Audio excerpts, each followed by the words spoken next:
Hi everyone, it's Monica, and welcome back to Tailor-Made Cards for You. Last week I shared with you some projects I've been working on for Halloween, and those were my passport books. And I had many comments asking me to show you how I put a book together. So I'm going to go ahead and do my best to walk you through my process here and give you some tips that I've learned along the way. I've been making passport books for many years now. And what I love about the passport books is you can create them with any sort of theme or design. Now, I picked up some ephemera from Seven Gypsies to go inside of my passport books that I'm creating. But you can get all sorts of ephemera all over the internet. You can buy it online. You can even create your own, as I have done with my new ticket booth set stamps that I got from Tim Holtz. Now, as you can see in this passport book, this is a travel themed passport book. And I'm showing you some of the ephemera that I've put in here. But really, it's your own choice. It's your own style. It's your own decision of what you want to put in your books.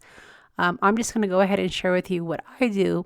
And like I said, give you some tips along the way, as well as kind of walk you through my process. So this is going to be probably a longer video than you're used to for me. And if it is too long, I might split it into a couple of videos. But I definitely want to give you a thorough walkthrough of how I put these books together, because my intention is to put some kits together and sell them in my Etsy shop, so you too can create passport books without having to buy all of the product. You'll get a kit that has everything in it that will allow you to create your own passport books, and then this video can be a reference for you to refer back to. So the base of the book is created by using this Sizzix die cut by Eileen Hull, and this will give you the two outer panels as well as the back panel that you can adhere to create the base book. It also gives you the die cut to create your pages. So this is going to give you everything that you need to create your book, and then it's just a matter of picking out your paper. The book actually enables you to create 3 signatures, and you can make them as thick as you want to, but typically I'll do 4 pages in my signatures. Some of the papers, like probably 3 of the papers, are a little thicker, so they're cardstock, and then the other 9 pieces are thinner paper. Now, you've heard me say that I go to thrift stores often, and it's a big find for me when I find vintage stationery. So I'm sharing with you some of the stationery that I have found in some of the thrift stores over the last few years, and I do add these to my junk journals, and I've started adding these to my passport books as well. So if you are a thrift store shopper, keep your eye open for ephemera pieces that you can add to your passport books. Another thing that is great to add to your passport books are envelopes, and the envelope is used to create a pocket. So you're going to take your envelope and you're going to seal it shut, and then you're going to fold it in half, and then you're going to cut the edges to create a pocket. And I'll typically add 1 envelope insert into my passport book. Now, as I indicated, when I am trying to pick what paper I want to use, I tend to go with 3 pieces of thicker cardstock. And then I also want to have my cardstock double-sided because, again, it is a book. And then I will pick thinner just paper, crafting paper. And you know what I mean. Cardstock is a little bit thicker, and then some of your other paper is just thinner, and it's more paper. It feels more like a paper, and it will be a little bit thinner in your book. Because it is a smaller book and I want to have 3 signatures, and each signature will have 4 pages, if you use all cardstock, your book is just going to be a little bit too thick. Now, when you cut your paper, you want to make sure that you save all of your scraps, and I'm going to be showing you what you're going to be using your scraps for. Some of the paper that I find I'm showing you here, I like to go with travel themes, especially for my travel journals. But again, it's based on your theme. Some of the books that I showed you a few days ago had a Halloween theme, so of course I used Halloween paper. So just figure out what theme that you want, and that's how you're going to choose your cardstock. Now, some of the paper that I've been sharing with you, as you can see, is not double-sided, but that's intentional because I do want some blank spaces, and this will give the owner of the travel book to be able to jot down notes if they want to. But you can also decorate the pages that are blank as well, and I'll be showing you that along the way. Also, at the end of the video, I am going to be linking some of the paper that I've been sharing with you to give you some ideas of what you can use to create your passport books. So let's go ahead and get started in putting the book together. Now, the first thing that I do when I'm creating my passport book is I cut out everything that I need. The last thing you want to do is to have to be going back and forth to your big shot to cut all your paper out. So figure out what your paper is going to be, figure out how many signatures you're going to have. And like I said, typically I'll do 3 signatures because you have 3 sets of holes on your binding. And then for each signature, we'll have 4 pieces of paper. So I'm showing you here how I've already cut everything out and I've saved all my scraps. And then I've lined up all of my paper so that way I know what paper will go with what signature. Now, to bind the outside of the journal, I use that red line adhesive, which is that really strong adhesive. And the reason I use the red line is because you're going to be opening and closing this book a lot, and you want to make sure that it's not going to fall apart. So I use the red line to bind the book, and then to add the paper to the brown base of the card, I'll just use regular adhesive. I use my ATG gun, but you can use any type of adhesive. I probably wouldn't use glue. Just use some of your double-sided adhesive that you probably have from your card making. Now, one thing you want to make sure when you're putting this together is if you do have pattern paper that has pictures, you want to make sure that you line them up correctly so that they're not upside down. And then you also want to take note of what is going to get covered, because when you use your back binding, it is going to cover some of your picture. So once you've figured out what is going to be the outside of your book and then what's going to be the inside of your book, you can go ahead and start to adhere your pattern paper to your base book. Now, as I indicated, you don't necessarily have to use the red line to add your designer paper, but on this particular video, I did use it. But you just want to make sure when you actually put the book together that you use really strong adhesive. And this red line tape is really, really strong.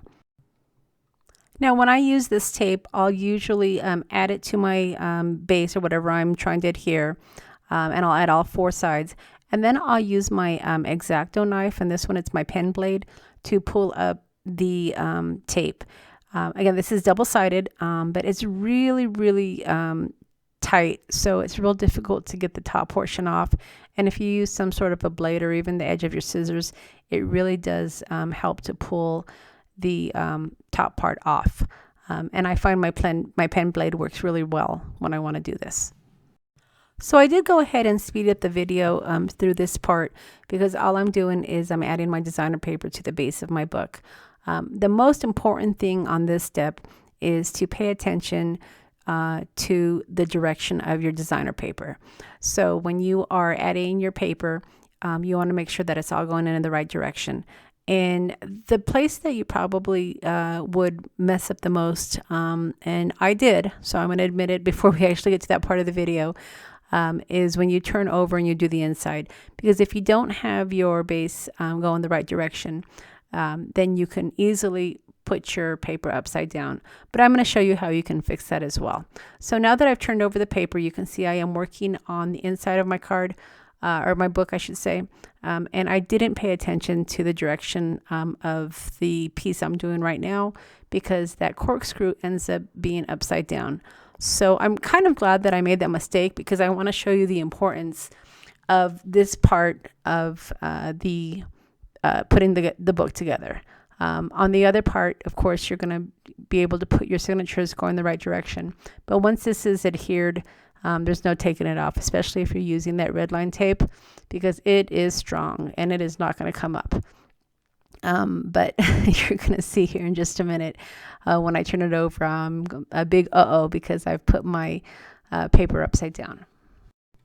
Okay, so once you've added your designer paper, you're going to go ahead and put the book together. Now on this binding, there are some score lines, but I like to reinforce these score lines and make them a little bit thicker because you're going to want your book to be able to, your binding to be able to bend. So I just pull out my score pal, or any type of scoring board would work, and then I just score over the lines. On the binding, you will be able to see them pretty easily, and the score just helps to break the binding a little bit easier so your paper doesn't crack. And once you've reinforced your score lines, then you're going to go ahead and pick up your back binding and just bend the binding where the score lines were created. And this will pretty much create the structure for your book. Now, since I already had my score pal out, I did decide to also score my paper. Now, for the thinner paper, I didn't necessarily score it because if you score paper that's too thin, you could actually tear it. So on your thinner paper, go ahead and take a look at it. And if you can see where it needs to be folded, and it's just right in half, so you can easily just put the edges together and fold it in half, and then move your score stick right across it. But if you feel like you need to add a little bit more of the scoring, then you can easily just go to your scoreboard and add your score line. I do this for my thicker paper, so this Kraft paper here is a little bit thicker, so I find that this scoring it will actually help to fold it. But again, on the thinner paper, you might just want to just fold it over, and you'll be able to crease it pretty easily. Now, if you are using vintage paper, be really careful because you don't want to tear your paper. And sometimes if you push down on your score tool a little too hard, you will end up tearing your paper. So just be real careful. Take a look at your paper that you've cut out. Determine if you actually do need to score it. And if you don't, just go ahead and just fold it in half. This music sheet here, I decided I really didn't need to score it. It was a little bit thin and I didn't want to risk tearing it.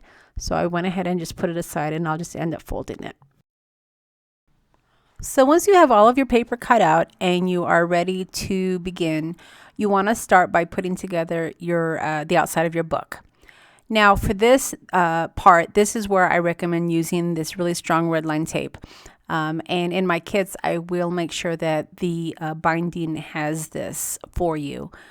Because if you don't use this red line tape for anything else, you'll want to use it for the binding. So I will include it in my kit.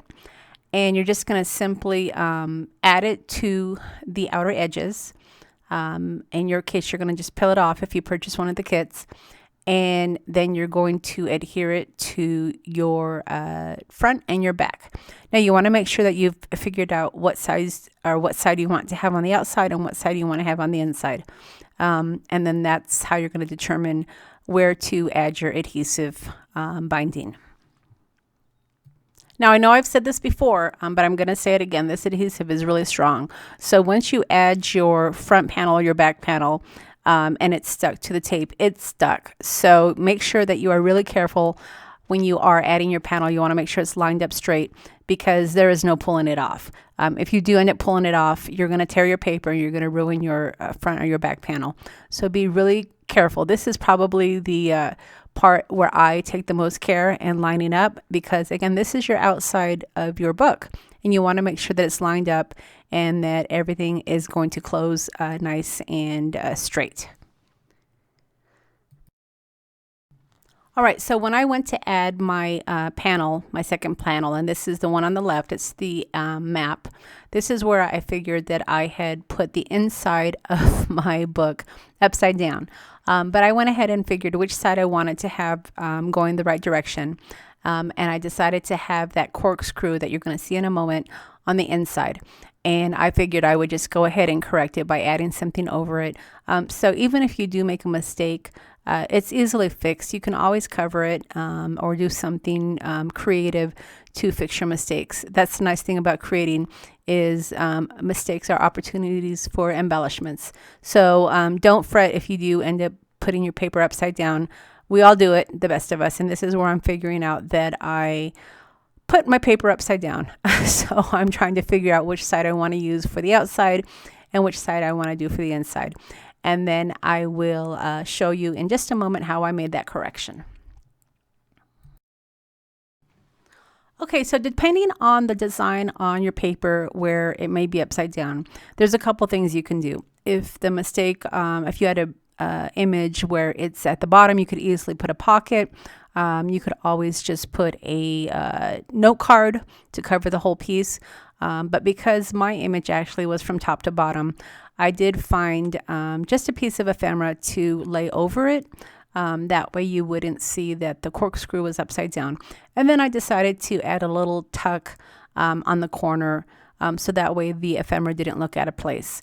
And this is going to be a perfect place to add little tickets or little ephemera, and nobody will be the wiser to seeing that my image was upside down. So again, don't fret if you make a mistake. Mistakes are easily fixed, especially with paper crafting, because you can easily cover something that has a mistake or add an embellishment. And then once I added my piece of ephemera, I went ahead and I also decided to add a little tuck pocket just to finish off the back of the book.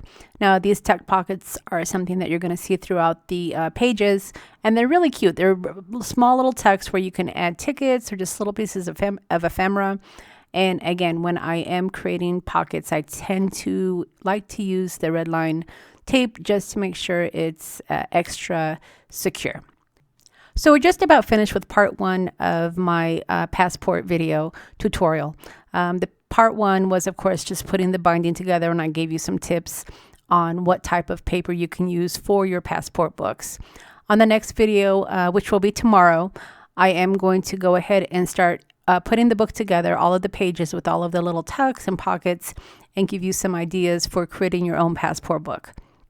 So I will leave a list of the products that I used to put together the book, along with the links to the stores. So if you want to get a jump start in getting any of these products, you'll have the links. Keep in mind, tomorrow is my birthday, and I am going to be doing a giveaway. So be sure to check back tomorrow for part 2 of my passport tutorial, where we will go ahead and put together the final book, and then I will be doing a giveaway. All right, everybody, I really appreciate you sticking with me today, and I hope you've enjoyed the part 1 video, and I've given you some tips and tricks for putting together your own passport book. Now, if you haven't subscribed to my channel, don't forget to hit that subscribe button before you head out. And if you've enjoyed the video, give me a thumbs up. I would really appreciate it. Also, go ahead and leave me a comment. Let me know if this video was helpful or any tips for future videos that are a little bit longer than my normal videos. Typically, I'll put together a card, but on this video, I definitely wanted to do a tutorial for you to give you a step-by-step process, and of course, a video that you can refer back to if you do end up purchasing one of my kits. And I will leave a link to my Etsy shop if you want to go ahead and get a jump start on one of these kits as well. All right, everybody, thanks so much for stopping by, and hopefully we'll see you tomorrow.